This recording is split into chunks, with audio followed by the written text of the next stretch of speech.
Mateus 18, 16. 18, 16.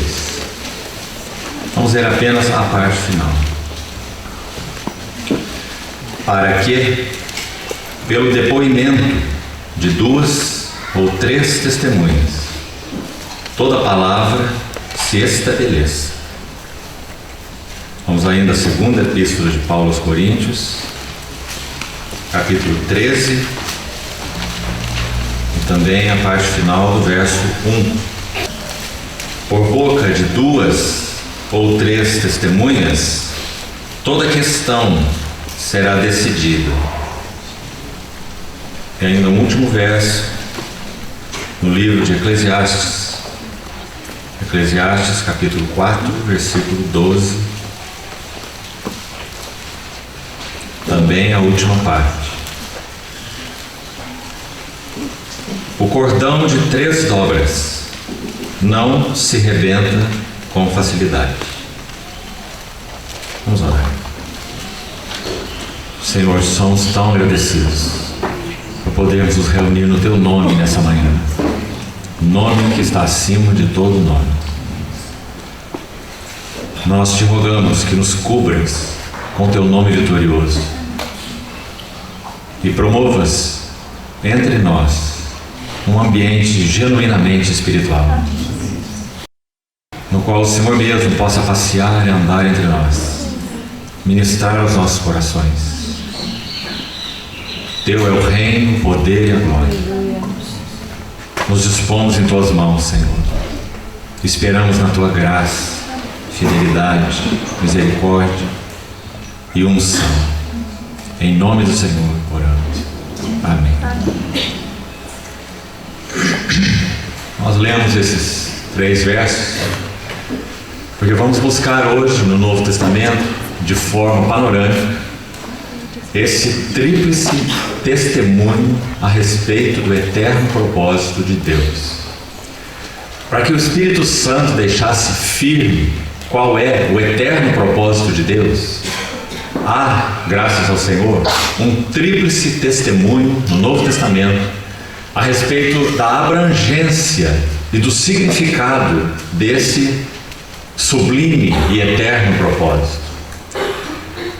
2 versículos, um de Mateus e um de Coríntios, nos dizem que há um princípio derivado de Deus, para que toda questão, todo assunto seja decidido baseado nesse duplo ou tríplice testemunho.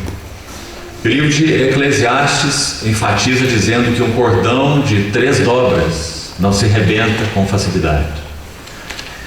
Se conhecemos bem o nosso Novo Testamento, nós sabemos que, em particular, Deus usou 3 homens para que desse um testemunho tríplice, fundamentado, inequívoco, a respeito do seu eterno propósito. E esses 3 vasos foram Pedro, Paulo e João. Cada um deles foi forjado de uma maneira particular para realçar uma faceta a respeito desse eterno propósito de Deus de forma mais específica. Então, quando estudamos Paulo fala sobre o templo espiritual de Deus, Paulo fala sobre a família de Deus, Paulo fala sobre a noiva de Cristo, mas Paulo enfatiza o corpo de Cristo. Não há nenhuma dúvida. A ênfase particular de Paulo é definitivamente o corpo de Cristo. É a sua maior ênfase. Quando estudamos Pedro, também não temos nenhuma dúvida. Pedro enfatiza em particular o templo espiritual de Deus, um templo de pedras vivas, como ele diz na sua epístola. E quando estudamos João, também não temos nenhuma dúvida. João enfatiza a família espiritual de Deus. Então, a ênfase particular, por ordem, que vamos examinar nessa sessão, a ênfase particular de Pedro é o templo espiritual de Deus. A ênfase particular de Paulo é o corpo de Cristo. E a ênfase particular de João é a família de Deus. A forma como esse tríplice testemunho foi dado é tão maravilhosa que quando nós reunimos essas três ênfases, nós temos um quadro magnífico a respeito do tema de toda essa nossa conferência: o eterno propósito de Deus em Cristo Jesus. Quando estudamos esses três focos, mais um aspecto fica claro para nós e brilha de uma maneira especial. Se nós conhecemos o Deus da Bíblia, nós sabemos que Ele é Pai, Filho e Espírito Santo. Um Deus triuno, um Deus que subsiste em três pessoas distintas, mas inseparáveis, em uma única essência divina.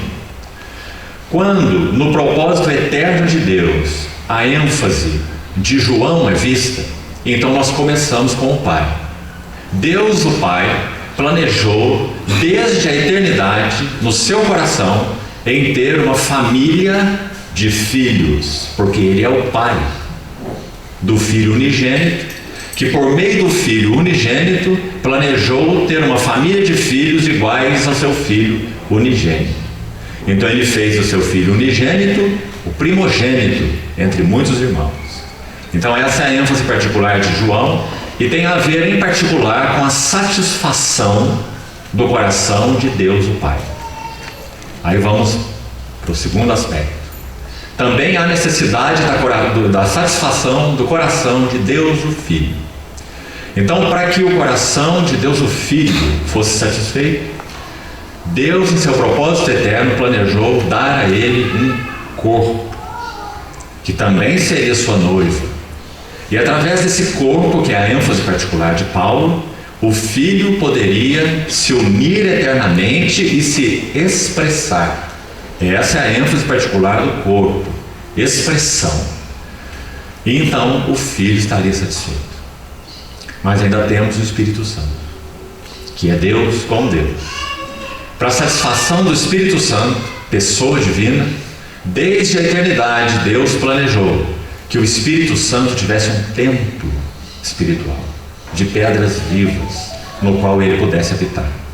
Então, Paulo, fazendo uma menção desse fato nos versos finais do capítulo 2 de Efésios, ele diz que nós estamos sendo edificados para a habitação de Deus no Espírito. E Pedro também dá essa ênfase particular, essa ênfase é dele, particularmente de Pedro. Ele vai dizer que nós estamos sendo edificados com pedras que vivem, um templo espiritual. Então, quando reunimos essas três ênfases, nós temos um fundamentado tríplice testemunho. A Trindade estará satisfeita quando o eterno propósito de Deus for arrematado. Esse propósito eterno teve o seu fundamento e a sua segurança lançada na história há quase 2000 anos atrás, quando o Verbo, que é Deus mesmo, com Deus, ele se fez carne e habitou entre nós. Então ele é a segurança e a garantia de que o propósito de Deus seria estabelecido e concretizado. Por isso, como já falamos, ele é revelado no livro de Apocalipse como o cordeiro que se assenta no trono e como o leão da tribo de Judá, ao mesmo tempo que toma o livro nas suas mãos e desata os seus 7 selos. Já dissemos que quando João vê aquela cena, há 60 anos mais ou menos depois da morte, da ressurreição, da ascensão, da entronização de Cristo, mais ou menos 60 anos, João tem como o privilégio, capítulo 4 de Apocalipse, verso 1, de ter o céu aberto e aquela voz que diz para ele: sobe para aqui, e eu te mostrarei as coisas que têm que acontecer. Que palavras! João teve o privilégio de ter a cena celestial aberta e receber um convite para ele entrar. Sobe aqui, e eu te mostrarei as coisas que têm que suceder. Não é exatamente devem suceder, no sentido de possibilidade, mas tem que suceder. Porque elas têm que suceder? Porque o leão da tribo de Judá, a raiz de Davi, venceu para abrir o livro e desatar os selos. E esse foi o motivo do choro de João antes de ter essa revelação. Quando ele já tinha entrado, quando ele já tinha visto o trono, capítulo 4 de Apocalipse, quando ele já tinha visto 4 seres viventes, quando ele já tinha visto 24 anciãos, quando ele já tinha visto até um cântico de glória daqueles 24 anciãos tirando suas coroas e depositando aos pés daquele que se assenta no trono, então ele ainda passa por essa dificuldade nessa cena espiritual. Ele vê que havia algo ali que teria que acontecer para que esse propósito de Deus fosse levado a cabo. Aquilo que Deus iria dar a João conhecer fosse realmente aberto. João viu que toda a revelação que o Senhor o chamou para receber estava condicionada à abertura daqueles livros, ou daquele livro, e o desatar daqueles selos. Tanto é que ele vai descrevendo o desatar dos selos um a um. O primeiro selo, o segundo selo, o terceiro selo, até o 7º selo, então as trombetas, então as taças, o desatar dos selos e o abrir do livro. Então, anteriormente a isso, ele diz: eu chorava muito. Que expressão mais interessante, porque ninguém foi achado digno. A pergunta aqui seria: sobre os ombros de quem estará a abertura, a concretização, a finalização, a certeza, a segurança do cumprimento desse eterno propósito de Deus em Cristo? Então, ali se apresenta o Cordeiro, toma o livro e começa a abrir os seus selos. E João vai tendo o privilégio de receber a revelação que o Pai deu ao Filho. Muito maravilhoso aquele livro de Apocalipse, dizendo: revelação de Jesus Cristo que o Pai lhe deu. O livro do Apocalipse é uma revelação do Pai eterno para o Filho eterno, a respeito do que seria esse cumprimento do eterno propósito de Deus. E não poderia terminar de outra maneira. Termina com aquelas bodas maravilhosas. Inicia ali no capítulo 19: bem-aventurados que são chamados para a ceia, para as bodas do Cordeiro, cuja esposa a si mesma já se ataviou. Foi-lhe dado vestir-se de um linho finíssimo, resplandecente e puro. O linho finíssimo são os atos de justiça dos santos. Isso já no capítulo 19. E no capítulo 21 e 22 nós temos a Nova Jerusalém, que desce do céu da parte de Deus, ataviada como noiva para o seu esposo. E mais uma vez no livro, para ver essa última cena, João de novo é chamado com um novo vem para aqui, para que ele então visse aquela cidade nupcial, a Nova Jerusalém. Então João tem uma clareza tão grande nesse assunto de Deus o Pai e a família de Deus de muitos filhos. Ele vai dizer no livro do Apocalipse que Deus estenderá seu tabernáculo sobre eles. Eles serão filhos de Deus, eles serão servos de Deus, eles contemplarão sua face, eles o servirão, nas suas frontes estará escrito o nome dele. Que clareza! 5 livros: seu Evangelho, suas 3 epístolas e o seu Apocalipse de João. A ênfase dele é a união com Cristo, o Pai e os seus muitos filhos no Filho, em Cristo. Então, nós vamos buscar, com a ajuda do Senhor, examinar essas 3 ênfases nessa primeira sessão, para que então possamos concluir na próxima com algo a respeito do significado bíblico de revelação. Penso que seria importante ainda de concluirmos esse assunto, de finalizarmos com isso. O que é revelação? O que a revelação deve produzir em nós? Então, deixaremos esse passo para a última sessão. Então, vamos buscar, mesmo que panoramicamente, esperando no Senhor, nessa sessão, olharmos um pouco das 3 ênfases. Então, vamos começar com Pedro. Para cada um desses vasos, nós temos que atentar para o primeiro encontro. A chamada lei da primeira menção, ela é fundamental para o entendimento das Escrituras. Todas as vezes que uma palavra, todas as vezes que uma verdade, uma ideia, um conceito, uma revelação é mencionada a primeira vez na Bíblia, ela estabelece o princípio para todas as outras menções. E o motivo disso é muito simples. O Espírito Santo é o melhor e maior mestre. E é assim que se ensina. Quando o assunto é mencionado a primeira vez, ali está todo o conceito, ali está todo o germe, toda a semente. E a partir dali as outras menções são desdobramentos daquilo que já foi dado. Então, seguindo esse princípio, qual foi o primeiro encontro de Simão com o Senhor? João capítulo 1. Se você abrir aí, para ganharmos tempo, nós não vamos ler, mas você pode seguir João capítulo 1, a partir do verso 29. Quando João Batista, primeiro, se apresenta às margens do Jordão, digamos, estende o seu dedo e diz: eis o Cordeiro de Deus. Então, dois de seus discípulos, conforme registrado aí, eles deixam esse, vamos chamar de discipulado a João Batista, e eles passam a seguir Jesus. Porque João tem a consciência que ele não é o noivo, mas que ele é o amigo do noivo, e que se alegra com a voz do noivo. Então, na verdade, João Batista, nosso Senhor disse dele que, nascido de mulher, ninguém é maior do que João, e também que ele é o maior profeta, porque ele foi o precursor do Filho, do Verbo encarnado. Embora João não tivesse realizado nenhum milagre, veja que coisas interessantes, mas ele nos dá um modelo de serviço, ou se quiser de ministério, tão importante. Na medida em que João falava de Cristo, apontava para Cristo e dizia: eis o Cordeiro de Deus, sabe o que acontecia com ele? Ele perdia todos os seus discípulos. Isso é ministério cristão. Nós não temos discípulos, nós somos cooperadores em fazer discípulos do nosso Mestre. Todos somos discípulos de Cristo. Então João apontou o Senhor Jesus pela primeira vez: eis o Cordeiro de Deus.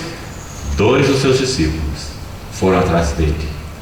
E então, se você montar o quadro dessa cena do que está ocorrendo aí, ela também é muito especial. O Senhor possivelmente segue seu caminho e ele se dá conta de quem tem dois o seguindo, dois atrás dele. Então, digamos que o Senhor olha assim para trás, vê aqueles dois e faz uma pergunta para eles: o que vocês querem? E eles respondem a pergunta do Senhor com outra pergunta. Mas primeiro vamos ver essa pergunta do Senhor. Aí no nosso registro nós temos a expressão: que buscais? Está aí no seu texto. Ou o que querem? Podemos imaginar se o Senhor fizesse essa pergunta para nós, o que será que nós responderíamos?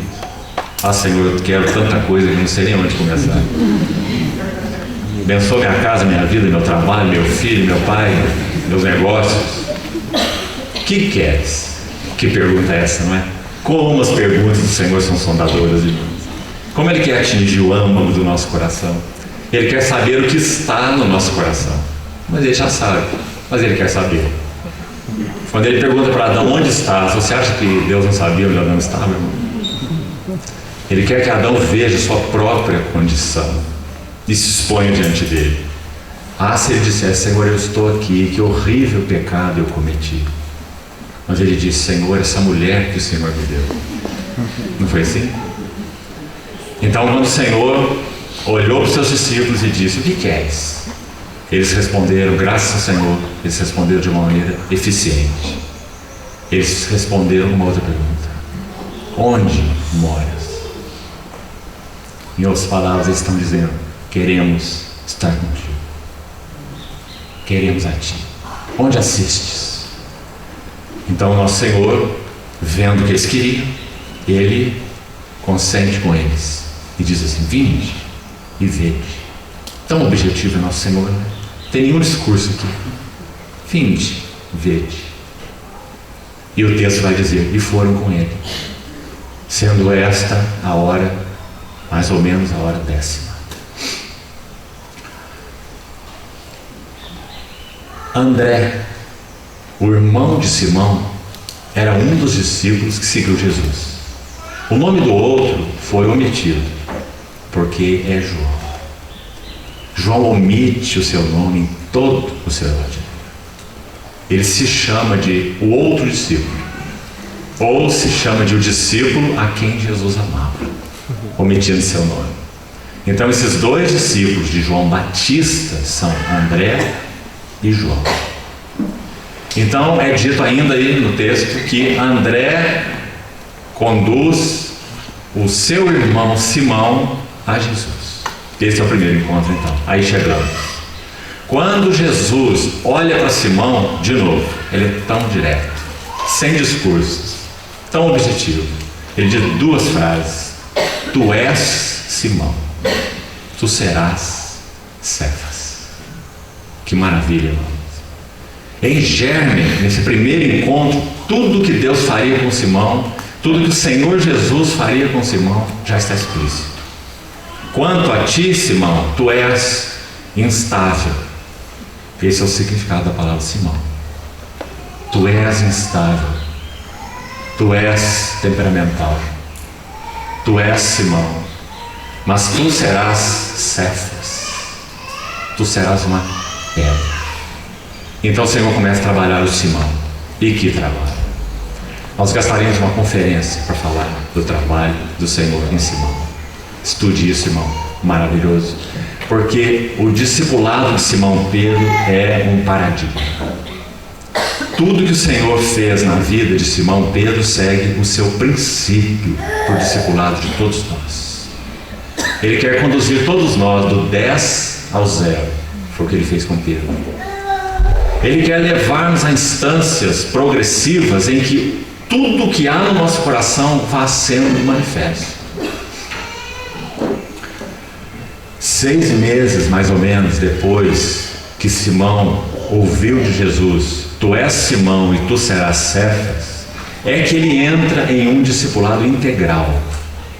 6 meses se passam, preste atenção, entre essa voz do Senhor que ele ouviu em João 1 até Mateus 4, quando eles deixam a rede, o barco do seu pai e passam a seguir Jesus de modo integral.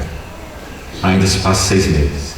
Então aquele chamamento, quando eles deixam barco, deixam rede, deixam pai, é o ponto em que o seu discipulado integral começa. Então entre um e outro dá 6 meses. Digamos que o Senhor está ali aguardando. Ele disse a Simão: tu és Simão, tu serás Cefas. Nenhum dos seus planos pode ser frustrado. Era isso que o Senhor iria fazer. Mas o Simão continuou pescando.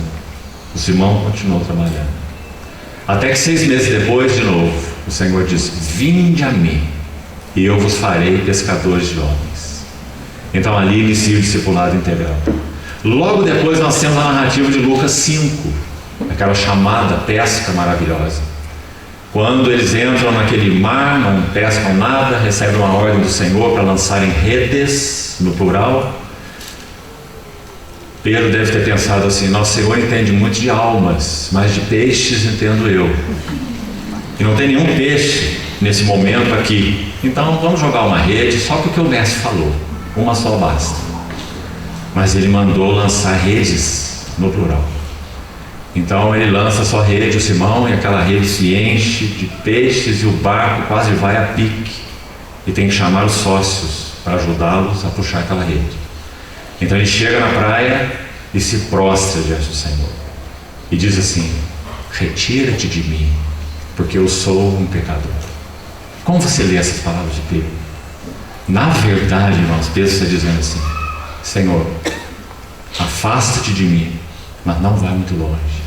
Deixa o teu endereço. Eu preciso de ti. Tu és santo de Deus. Tu és totalmente outro. Tu não és como eu. Afasta-te de mim. Eu sou um pecador. E ali está o coração de Pedro sendo abatido e conquistado ao mesmo tempo.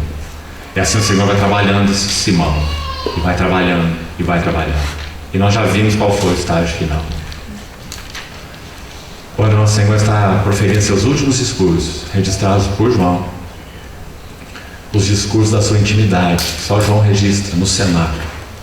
Então Pedro dá aquela sua última e final bravata diante do Senhor: eu por ti darei a minha própria vida. E o Senhor então diz que ele o negará antes ainda que o galo cante 3 vezes. E aí nós conhecemos a história e já compartilhamos até mesmo nesse encontro. Pedro nega o Senhor 3 vezes. Pedro chora amargamente. Pedro se lembra da palavra do Senhor. Palavra ali é rema, porque o Senhor já tinha dito esse logos para Pedro. Pedro já havia guardado isso no coração de alguma maneira. Antes que o galo cante, tu me negarás. Embora ele não pudesse crer nisso, ele não achava que fosse ser assim de modo nenhum. Mas quando nosso Senhor estava lá dentro da casa do sumo sacerdote, Pedro no pátio, diante daquele braseiro, aquilo aconteceu. Ele negou o Senhor e negou 3 vezes. Então é dito no texto que o Senhor saiu da casa do sumo sacerdote. E ele não pode mais se aproximar de Pedro, e nem Pedro dele. Ele está preso. Nosso Senhor já estava manietado, já estava resguardado por aquela guarda do sumo sacerdote. E o texto diz que o Senhor fixou seus olhos em Pedro. E os seus olhos são como chama de fogo, João vai dizer. Então é dito que quando ele olha para Pedro, Pedro se lembra da palavra do Senhor. É como aqueles olhos que são chamas de fogo soprando aquela brasa que ele já tinha colocado no coração de Pedro. Tu me negarás 3 vezes antes que o galo cante. Então Pedro se lembrou da palavra rema do Senhor. E é dito, e saindo chorava amargamente. Então ele chegou ao fim de tudo. Isso é discipulado a Cristo. É assim que ele tem discipulado nossas vidas. Esse é o caminho. Isso significa caminho da cruz. Nós temos que tomá-lo voluntariamente. Porque nesse caminho de discipulado nós podemos rejeitar. Dizer, chega Senhor, basta Senhor, assim não Senhor, aqui não Senhor. E nós podemos fazer isso. E nosso Senhor irá parar conosco. Ele não é invasivo. Ele não é um ditador. Ele aguardará o tempo, de alguma maneira, em que nós possamos dizer, mais Senhor, sim Senhor, venha Senhor. Então na medida em que ele foi conduzindo Pedro até esse fim, o que acontece? Restaura Pedro. João capítulo 21. Essa é a sua história. Também já compartilhamos esse texto ontem. João 21. Aquele texto maravilhoso. Tu me amas, tu me amas, tu me amas. Então ele restaura Pedro não só na sua vida, mas também no seu serviço. Apacenta meus cordeiros, pastoreie minhas ovelhas. 3 vezes.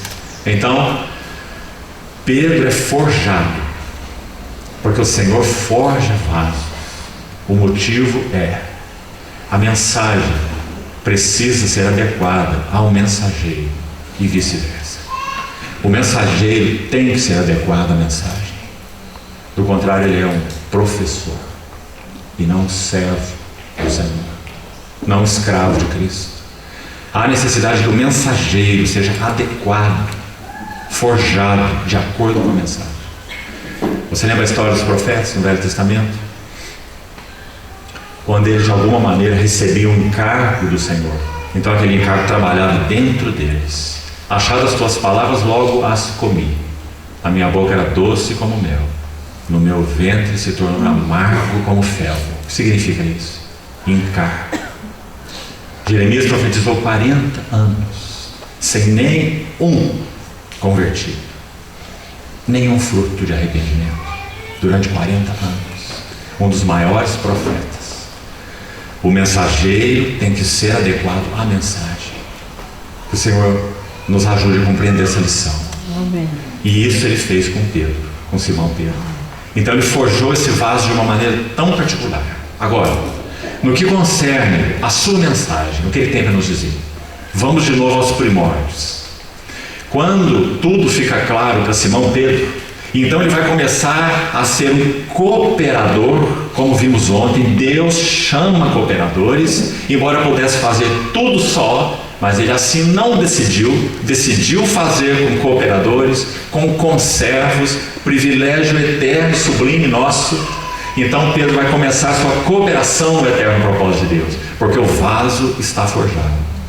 Então o Espírito Santo desce no Pentecostes, e lá está Pedro pregando a mensagem. Você vê sempre ele primeiro. Em todas as listas dos 12 apóstolos, veja qual é o primeiro nome nos 3 evangelhos: Pedro. Quando você examina a Nova Jerusalém, ela tem 12 fundamentos. E diz: o primeiro fundamento é de jaspe, E claramente é revelado que os 12 fundamentos são os 12 apóstolos do Cordeiro. E quando você lê a lista dos 12 apóstolos, sempre Pedro é o primeiro nome mencionado. Agora, por que o primeiro fundamento de jaspe? E se refere obviamente a Pedro, esse primeiro fundamento. Quando você vai a Apocalipse 4, fica tão claro e tão lindo. Porque em Apocalipse 4, quem é descrito não é Pedro, é Cristo, que se assenta no trono. E sabe o que é dito daquele que se assenta no trono? A sua aparência é de jaspe. Ou seja, Pedro foi trabalhado de tal forma que ele pôde refletir o caráter do seu mestre. Quando no final da sua vida, segundo a tradição, ele foi ser crucificado como seu mestre, ele disse: crucifique-me de cabeça para baixo, porque eu não sou digno de morrer como morreu o meu Senhor. Que maravilha, irmãos! O primeiro fundamento é de jaspe.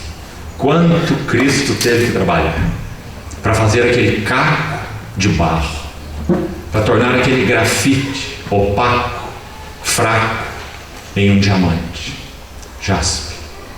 O diamante não é a luz, mas o diamante reflete a glória da luz, expressa a glória da luz. Quando a luz entra em um diamante, ela sofre difração, não é? 7 cores. Digamos que o diamante é um instrumento para revelar a glória da luz. Ele não é a luz. Um diamante no escuro não reflete nenhuma glória.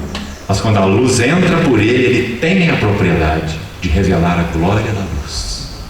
Isso é o que Cristo faz com seus discípulos. Nós somos grafite, nós somos opacos, nós somos fracos. Mas na medida em que o grafite é submetido a pressão, tempo e temperatura, então ele se torna diamante. Não é agregado a ele nenhum outro elemento, é o mesmo carbono do grafite, mas agora é um carbono que passou por pressão, um carbono que passou por tempo, um carbono que foi enterrado a metros e metros, temperatura. Então agora ele pode refletir a glória da luz. Esse foi Pedro. Então ele vai iniciar seu trabalho de cooperação na obra eterna de Deus, no eterno propósito de Deus. Pentecostes, ele prega aquela mensagem maravilhosa, cristocêntrica. Se você ler a pregação de Pedro em Atos capítulo 2, você não vai levar 12 minutos para ler. Então Pedro gastou isso para pregar a sua mensagem. O resultado daqueles 12 minutos de pregação foram 3.000 almas convertidas. Ah, que o Senhor continue trabalhando em nós, porque nós falamos, discursamos história, geografia, teologia, línguas, mas nenhum convertido. Mas não foi assim no princípio. Então, quando o Senhor operou através de Pedro, 3.000 almas convertidas. Mas agora nós chegamos no ponto que especificamente nos interessa. Atos 10. O Senhor vai mostrar para Pedro algo do seu propósito eterno. E então Pedro está orando, aguardando sua refeição ficar pronta, sobe ao eirado e vai orar. E quando ele está orando, sobrevém um êxtase. Então ele vê um lençol que descia do céu pelas suas 4 pontas. E dentro desse lençol toda sorte de aves, quadrúpedes e répteis e animais imundos. E certamente Pedro, quando vê aquele lençol, ele já tem um asco, porque essas coisas são imundas para um bom judeu, como era Pedro. Então ele ouve uma ordem do Senhor: Pedro, levanta-te, mata, come. O que o Senhor está dizendo? Qual é o sentido da visão? Ele está dizendo que no seu propósito eterno, ele também incluiu gentios. Ele também incluiu imundos, segundo o ponto de vista judeu. Ele chamaria judeus e gentios para serem herdeiros da mesma promessa em Cristo Jesus. Mas Pedro não podia compreender. Ele é capaz ainda, veja a força da tradição. Ele é capaz de colocar 2 palavras juntas, que elas nunca podem andar juntas. Não e Senhor. Não podem andar juntas. Se ele vai dizer não, ele não pode chamar o Senhor de Senhor. Ele só tem que dizer sim, Senhor, ou então dizer só não. Mas Pedro é capaz de dizer não, Senhor, um contrassenso, não é? Por causa da sua tradição, por causa da sua religião. Não, Senhor, eu jamais comi qualquer coisa comum ou imunda. Então, Senhor, a sua condescendência, para que ele veja qual é a obra do Senhor, qual é o propósito eterno de Deus, ele vai dizer: Pedro, ao que Deus purificou, jamais consideres comum ou imundo. Sabe o que isso processa no coração de Simão Pedro? Quando ele vai escrever sua epístola, anos depois, já velhinho, ele vai usar essas palavras do nosso Senhor, a mesma. Ele vai escrever na sua primeira epístola, capítulo 1, verso 23, assim: tendo purificado, ao que Deus purificou, não consideres comum ou imundo. Agora ele escreve na sua epístola: tendo purificado as vossas almas, pela vossa obediência à verdade, tendo em vista o amor fraternal não fingido, amai-vos de coração uns aos outros ardentemente, pois fostes regenerados. Ele está escrevendo não a judeus, ele está escrevendo aos eleitos, que são forasteiros na dispersão, no Ponto, Galácia, Ásia, Bitínia, etc. Então veja como o Senhor forjou esse vaso para ser cooperador nessa obra que tem a ver com o seu eterno propósito. A obra, com O maiúsculo, de Deus, o eterno propósito de Deus.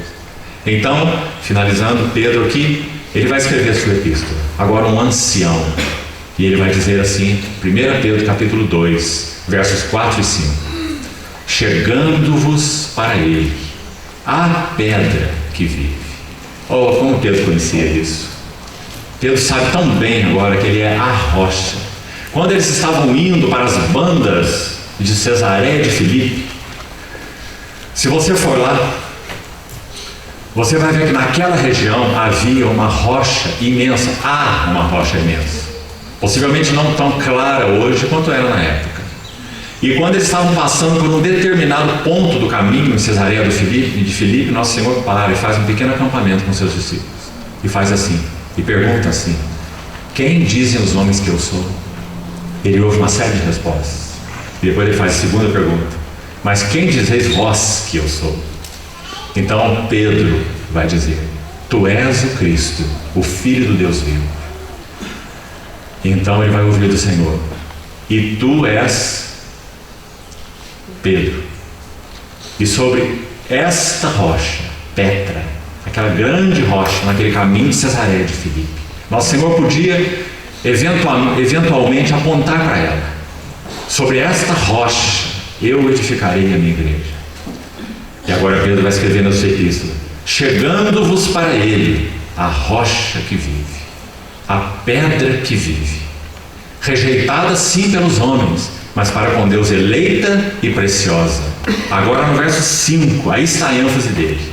É aí onde Pedro sobretudo coopera. A casa de Deus é um templo espiritual de pedras vivas. Então ele vai escrever esse verso 5 de 1 Pedro 2: também vós mesmos. Você viu que foi exatamente o que foi feito com ele? Ele é a rocha que vive. Também vós mesmos como pedras que vivem. Esse foi o trabalho que o Senhor fez em Simão. Tu és Simão, mas tu serás uma pedra. Também vós, como pedras que vivem, sois edificados. Primeiro, irmãos, quando nós recebemos pela graça de Deus a vida de Cristo em nós, nós fomos regenerados, ou nós fomos vivificados. Isso não basta. O propósito de Deus não está cumprido aqui, porque as pedras que agora vivem, que nem pedra eram, agora são pedras que vivem. Elas têm que ser edificadas, elas têm que ser postas juntas. Ontem nós examinamos aquela ênfase de Paulo na sua oração em Efésios 3, junto com todos os santos. Junto com Cristo nos deu vida, junto com Cristo nos ressuscitou, junto com Cristo nos fez assentar, juntamente estamos sendo edificados para a habitação de Deus no Espírito. E depois ele diz junto com todos os santos, e usa essa palavra junto muitas vezes lá em Efésios. Então Pedro está dizendo aqui basicamente a mesma coisa. As pedras que vivem são edificadas juntas, para que Deus tenha um templo espiritual. Ah, que importante compreender isso, irmãos. Vivendo como vivemos, tanto com um coração egocêntrico, quanto numa geração egocêntrica, onde o que importa somos nós, nossas coisas, no máximo nossa família. Quanto importamos com ela, né? O eterno propósito de Deus é ter um templo espiritual de pedras vivas, onde nós somos dependentes uns dos outros, onde nós vivemos em mútua cooperação, onde Deus usa o resvalar das pedras umas nas outras para alisá-las, poli-las, podá-las, adequá-las, para que elas possam ser justapostas em um templo espiritual. Pedra sobre pedra. Você se lembra do templo de Jerusalém? Pedra sobre pedra. Que necessidade o Senhor tem de fazer isso conosco, irmãos? Mas nós precisamos desejar. Nosso Senhor não invade nossa vida, e nenhum irmão vai invadir nossa casa. Nós precisamos desejar que o Senhor nos edifique como pedras vivas, justapostas, abrindo nossas vidas, abrindo nossos lares, abrindo nossos relacionamentos, para que o Senhor possa nos podar, possa tirar as arestas, para que possamos ser pedras ajustáveis. Ah, irmãos, nós sofremos tanto por causa do nosso chamado temperamento, não é? Nós sofremos tanto por aquilo que nós chamamos nossa personalidade, da qual tantas vezes nos gloriamos tanto. Nessas coisas que o Senhor deseja entrar com sua tesoura, não para nos aniquilar, mas para nos santificar, transformar nosso temperamento, transformar nossa personalidade, operar e processar a cruz nas áreas mais fundas do nosso coração, formando em nós outro caráter de outro, daquele que é totalmente outro, para que então nós possamos dizer em verdade, e não importando as palavras bíblicas, só porque conhecemos a nossa mente. Gálatas 2:20. Não vivo eu, mas Cristo vive em mim. É tão fácil recitar esse versículo, mas que experiência é essa?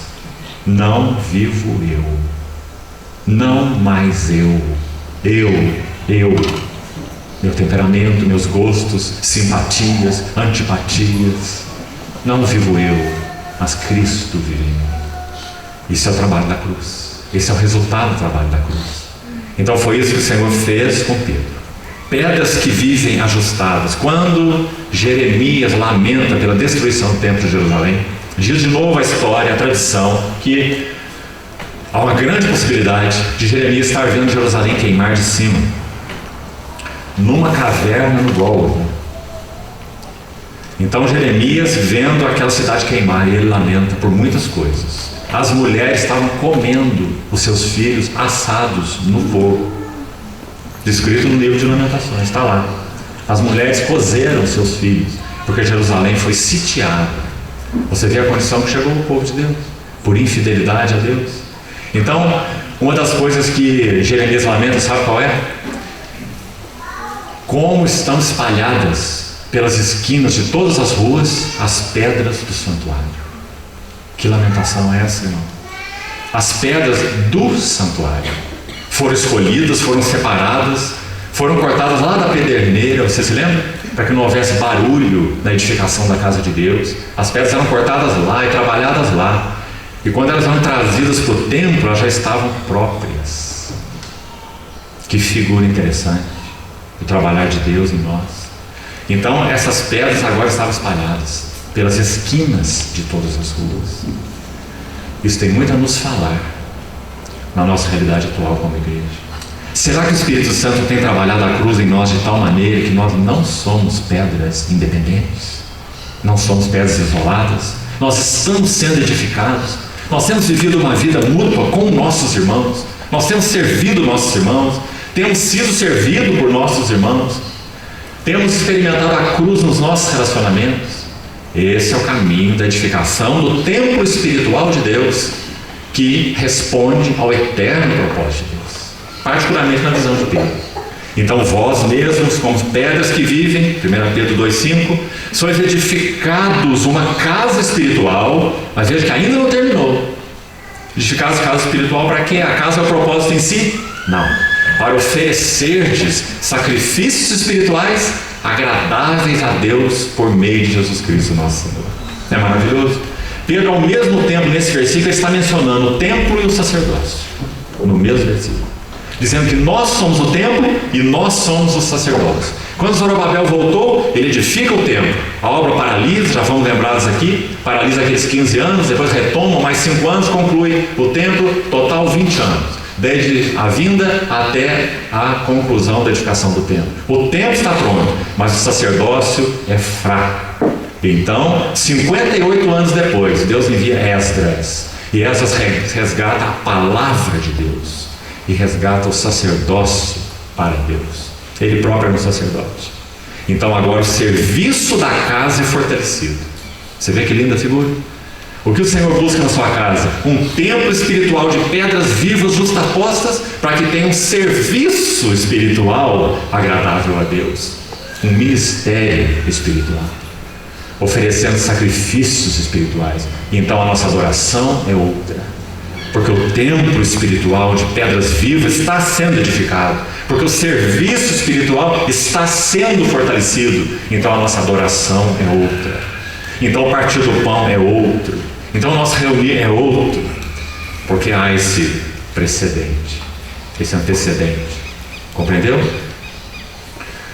Hebreus vai nos dizer que os sacrifícios agradáveis a Deus são frutos de lábios que confessam seu nome. Para oferecer de sacrifícios espirituais agradáveis a Deus por meio de Jesus. Essa é a visão de Pedro. E Paulo? Paulo foi o segundo vaso, forjado por Deus, na cooperação nesse eterno propósito. Qual foi o primeiro encontro? Estrada de Damasco. O que aconteceu lá? Aquele Saulo de Tarso, capítulo 9 o descreve, como que respirando ameaças e morte contra os discípulos do Senhor. Ah, irmãos, o Senhor gosta de trabalho difícil. A expressão ali sugere que Saulo era um boi bravo. Você já viu um touro bravo, né? De longe. Passando seu casco na terra e abrindo suas ventanas assim, suas narinas, né? Essa é a palavra que o Espírito Santo usou lá, dizendo assim: Saulo respirava ameaças, um touro violento, bravo e morte contra os discípulos do Senhor, a seita do Nazareno amaldiçoado. Assim Paulo dizia. Então ele recebeu cartas dos principais sacerdotes de Jerusalém para ir a Damasco, prendê-los e arrasar com eles, aniquilar com eles. Na estrada lá está o Senhor, aquele que trabalha com o impossível. Então ele joga o Saulo no chão, e aquele Saulo que achava que via tudo, o filósofo, instruído aos pés de Gamaliel, hebreu de hebreus, quanto à lei um fariseu, e quanto à justiça que há na lei, irrepreensível. Então o Senhor joga esse Saulo no chão, quebra-o, deixa-o cego, para que ele compreenda que aquele que acha que tudo via, não via nada. 3 dias de cegueira. Quando ele abre os seus olhos, sabe qual é a primeira coisa que ele vê? É um tal Ananias. O livro de Atos nunca mais menciona quem ele era. Digamos assim, um simples irmão. Esse irmão batiza o Saulo de Tarso. E quando ele batiza o Saulo de Tarso, as escamas caem dos seus olhos. E ele começa a ver. Que maravilha! Primeiro lugar, Saulo viu Cristo. Segundo lugar, Saulo viu o corpo de Cristo. Então seus olhos foram abertos. Toda a sua mensagem já foi dada. Agora Saulo seria um pregador, que o Messias é Jeová encarnado. E ele também pregaria que a igreja é o corpo de Cristo. E quem toca na igreja, toca em Cristo. Que a igreja é tão celestial quanto Cristo é celestial. Que a igreja é tão vitoriosa quanto Cristo é vitorioso. Que a igreja é tão invencível quanto Cristo é invencível. Porque ela está unida organicamente e inseparavelmente ao seu cabeça. Tudo que é verdade do cabeça é verdade do corpo. Onde o cabeça está, o corpo tem que estar, senão é um cadáver, não é uma pessoa. Isso é o que Saulo vê. Ah, irmãos, como alguém pode ver isso no seu espírito e viver de outra maneira, senão aquela que Saulo viveu? Ai de mim se eu não pregar o Evangelho, porque eu estou envolvido no eterno propósito de Deus em Cristo Jesus. Essa é a minha mensagem. Para isso eu fui escolhido como um abortivo, um fora de tempo, algo que me separou antes de eu nascer, e aprouve, por sua graça, revelar o seu Filho em mim, para que eu pregasse entre os gentios. Eu não consultei carne nem sangue, nem parti para Jerusalém para buscar uma autoridade apostólica antes de mim, mas eu fui para a Arábia, 3 anos, onde o Saulo estava tomando a sua lei, a palavra de Deus, o Velho Testamento, que ele tinha nas suas mãos e conhecia tão bem, e estava agora fazendo uma releitura. Agora ele podia ver Cristo em Gênesis, em Êxodo, em Levítico, em Números, em Deuteronômio, em Isaías, em Jeremias.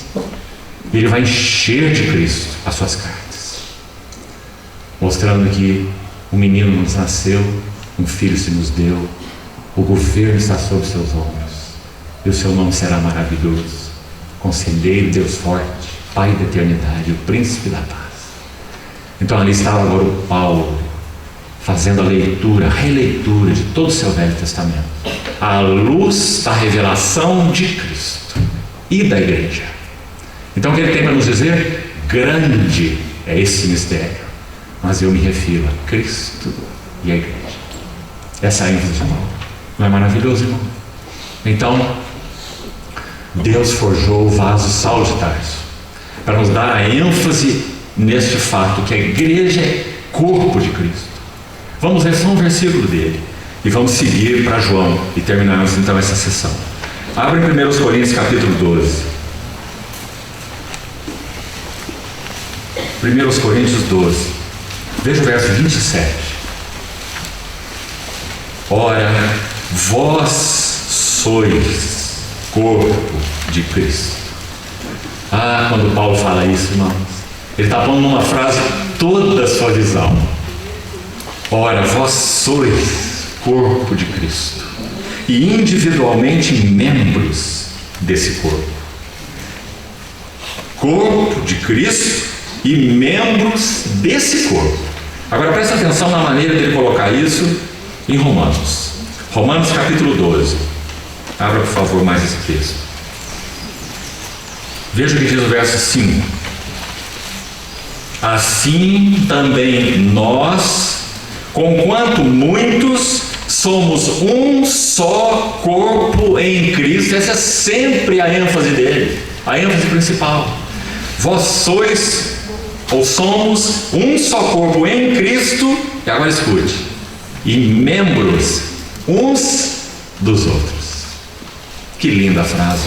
Não apenas membros de Cristo, não apenas membro do corpo de Cristo no sentido de pertencer a Cristo, mas somos necessariamente, então, por consequência, membros uns dos outros.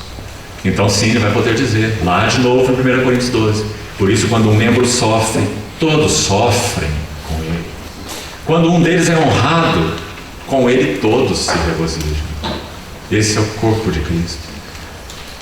Amados irmãos, na primeira metade do século XIX, havia uma tal confusão eclesiástica, teológica,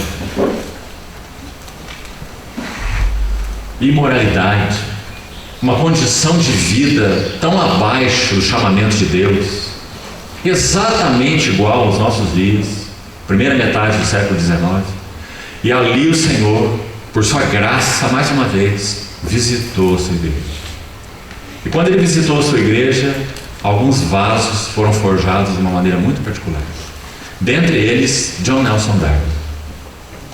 Era um ministro anglicano que pregava só naquele lugar chamado consagrado, com seu colarinho clerical. O Espírito Santo abriu seus olhos e ele viu o corpo de Cristo. E quando ele viu o corpo de Cristo, ele vestiu pela última vez o seu manto clerical, subiu naquele lugar designado para pregar, e dali ele retirou essa paramenta e disse aos irmãos: daqui em diante eu sou um simples irmão. Então esse movimento foi conhecido como o movimento dos irmãos. Quanta necessidade temos hoje de que o Senhor restaure em nós esse entendimento do corpo de Cristo. Embora muitos, nós somos um só corpo. Ah, irmão, se o Senhor encontrasse mais espaço em nós, para que nós deixássemos nossos títulos, nossas chamadas denominações, seguindo ministérios, linhas teológicas. Ah, que triste é quando pessoas nos encontram e fazem aquela pergunta: que linha teológica você segue? Que tristeza. Nós somos chamados para ser bíblicos, não para sermos calvinistas, arminianistas, metodistas, wesleyanistas, ou qualquer ista mais que você quiser colocar. Ah, que o Senhor guarde nosso coração, que o Senhor nos mostre o corpo de Cristo, que nós sejamos discípulos de Cristo, porque nós somos membros de Cristo e somos membros uns dos outros. Vamos deixar nossos irmãos com as suas posições, isso é entre eles e Deus. Cada um tem opinião definida na sua própria mente, mas vamos parar com debates teológicos. Essa mesquinharia, essas coisas que não levam a nada, tentando explicar o inexplicável, usando aquelas palavrinhas difíceis que você deve conhecer muito bem, e eu também as conheci. As palavrinhas da teologia sistemática reformada, se gloriando nelas. Ah, que o Senhor nos ajude, irmão. Corpo de Cristo. Corpo de Cristo. Essa foi a visão de Paulo. Vós sois o corpo de Cristo, membros uns dos outros. Então vamos concluir com a visão de João. Qual foi o primeiro encontro de João com o Senhor? Nós já mencionamos. João, ele omitiu seu nome. Ele e André foram aqueles que ouviram João Batista dizer: eis o Cordeiro de Deus. Então lá estava João. Então guarde isso. O que João estava buscando? Ele e André. Quando o Senhor fez a pergunta: o que quereis? Então eles mostraram o que exatamente eles queriam. Onde tu assistes? Onde tu moras? Então já falamos, o Senhor disse: vinde e vede. E lá diz que eles foram, e ali é uma palavrinha também importante, que ainda não citamos, em João 1. E ficaram com ele. Ficaram com ele. Se você ler o capítulo 4 do Evangelho de Marcos, você vai ver que quando o Senhor Jesus ora aquela noite para escolher os seus 12, ele passa aquela noite diante do seu Pai orando. É dito que ele escolheu 12 para estarem com ele. Essa é a primeira ênfase. Não é para fazer nada, não é para pregar, não é para expulsar demônios, é para estarem com ele. E então você vai ver as outras coisas. E para pregar, e para ensinar, e para manifestar o poder do reino, sim. Mas a primeira ênfase, estar com ele. Sabe o que aconteceu com Pedro e João quando eles foram açoitados diante do Sinédrio? E foi dito a eles para pararem de falar nesse nome de Jesus, em Atos, capítulo 4. É dito assim, que quando o Sinédrio viu a intrepidez com que Pedro e João respondiam àquelas autoridades que antes eles estavam escondidos delas, com medo do que poderia ser da vida deles, né? Agora eles viram a intrepidez de Pedro e João. E é dito por Lucas, né, registrando no livro de Atos, assim: e eles compreenderam, o Sinédrio compreendeu, que eles haviam estado com Jesus. Essa era a marca deles como discípulos. Estar com, não pregar sobre. Há muitos que pregam sobre Jesus, mas têm estado pouco com Ele. Estar com Ele. Então, João foi chamado, e isso João buscava. Senhor, onde moras? Foram e ficaram com Ele. Por isso, no seu próprio Evangelho, ele se descreve como aquele que reclinou sua cabeça no peito de Jesus. Ah, isso ele não vai deixar para trás. Ele vai dizer. É uma realidade dele. Ele omitiu o seu nome. João não quer chamar atenção para ele, mas ele não vai deixar de dizer que ele reclinou sua cabeça ali. Foi o único nesse sentido. Digamos que ouviu os batimentos daquele coração. Então ele vai poder dizer: ninguém jamais viu a Deus. O Deus unigênito está no seio do Pai. Mas ele também vai poder dizer que ele estava conchegado no seio de Jesus. Em João capítulo 13, no verso 23. Lá estava aquele discípulo conchegado no seio de Jesus. Que maravilha, não é? Então o que João tem para nos dizer? João tem para nos dizer que o eterno propósito de Deus é que Deus o Pai tenha uma família de filhos unidos ao seu Filho unigênito. Porque união é a palavrinha-chave para todos os escritos de João. União com Cristo é o tema de João. Nos seus 5 livros. Pena que quando nós abrimos o 5º, nós vamos ver gafanhotos, bestas, gafanhoto do tamanho do homem. Pode imaginar uma coisa dessa? Um desses correndo atrás de você? Então quando você lê aquele livro, seu cabelo arrepia, chifres para todo lado, não é? Mas nós deixamos de ver o cerne daquele livro: Cristo e a igreja, a união de Cristo com a igreja. Porque esse é o tema de João ainda em Apocalipse. Veja como ele termina. Ele não termina com nenhuma besta e nenhum gafanhoto. Ele termina com o Cordeiro no trono e a Nova Jerusalém, a noiva do Cordeiro. Então são 5 livros sobre união com Cristo. Esse tema de João. Porque João então viu que o Pai eterno tem um desejo eterno de ter uma família de filhos iguaizinhos àquele filho que é as suas delícias. E sabe o que ele fez para isso? Qual é o caminho para o eterno propósito de Deus? Guarde isso, irmão. Qual é o caminho para o eterno propósito de Deus? A cruz. A cruz de Cristo, e ele então já a tomou e já a cumpriu cabalmente, e agora a cruz operando nos seus discípulos. Esse é o caminho para a realização do eterno propósito de Deus. Vamos esquecer tudo que nós estamos falando nessa conferência, menos isso que nós estamos falando agora. A cruz é o único caminho para a realização do eterno propósito de Deus. O Filho cumpriu o eterno propósito de Deus na cruz. O grão único de Deus, santo, inculpável, separado dos pecadores. Ele foi plantado na terra como o grão unigênito, o grão de trigo. Mas se ele cair na terra e morrer, não ficará só, mas produzirá muito fruto. Em outras palavras, muitos filhos. Nas palavras de Hebreus, conduzindo muitos filhos à glória. Porque ele aperfeiçoou por meio de sofrimentos o autor da nossa salvação. Tão claro, não é? Então o propósito do Pai eterno é ter filhos semelhantes ao seu Filho. Por isso ele é o unigênito e se tornou o primogênito entre muitos irmãos. Essa é a visão de João. Então podemos dizer, resumindo e concluindo, que a ênfase de Pedro é que nós somos as pedras vivas e devemos ser edificados juntos. A ênfase de Paulo é que nós somos o corpo de Cristo e somos membros uns dos outros. E a ênfase de João é que nós somos a família de Deus, então devemos amar-nos uns aos outros. E você sabe que essa palavra também é bem particular de João, não é? Filhinhos, amai-vos uns aos outros. Sabe o que de novo a tradição diz?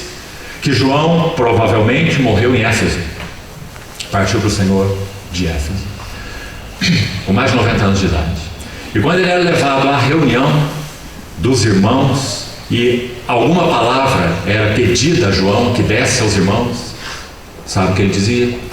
Filhinhos, amai-vos uns aos outros, porque o amor procede de Deus, e aquele que ama é nascido de Deus e conhece a Deus.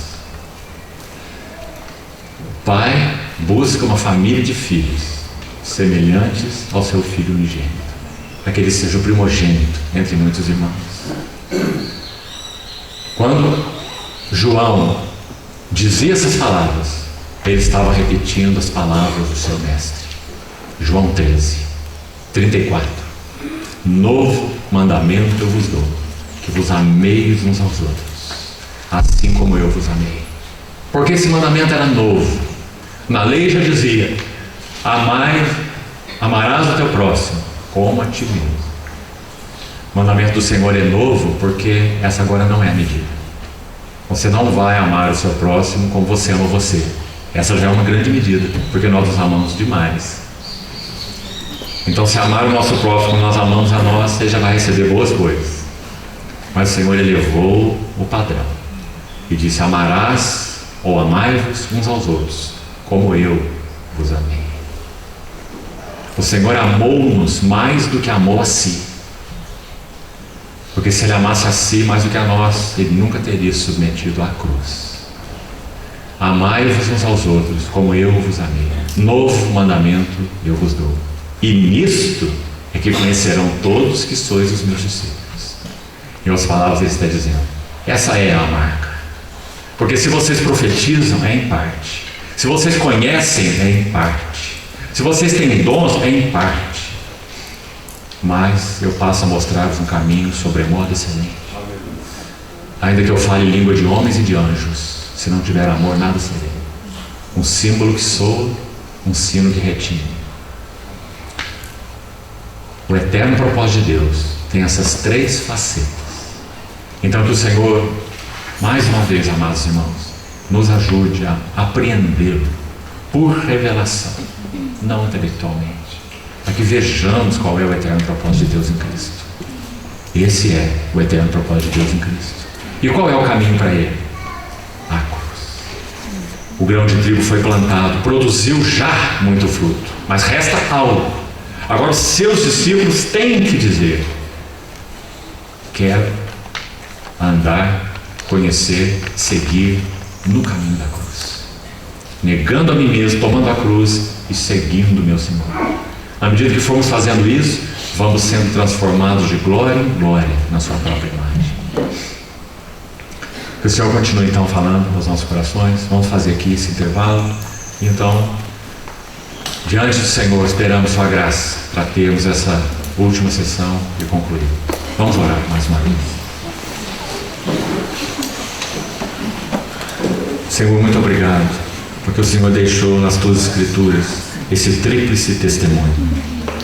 Obrigado porque estamos seguros de que esse é o teu eterno propósito. E te rogamos, Senhor, te pedimos que queremos ser para ti um templo espiritual de pedras vivas ajustadas, um sacerdócio santo, para oferecermos sacrifícios espirituais agradáveis a ti.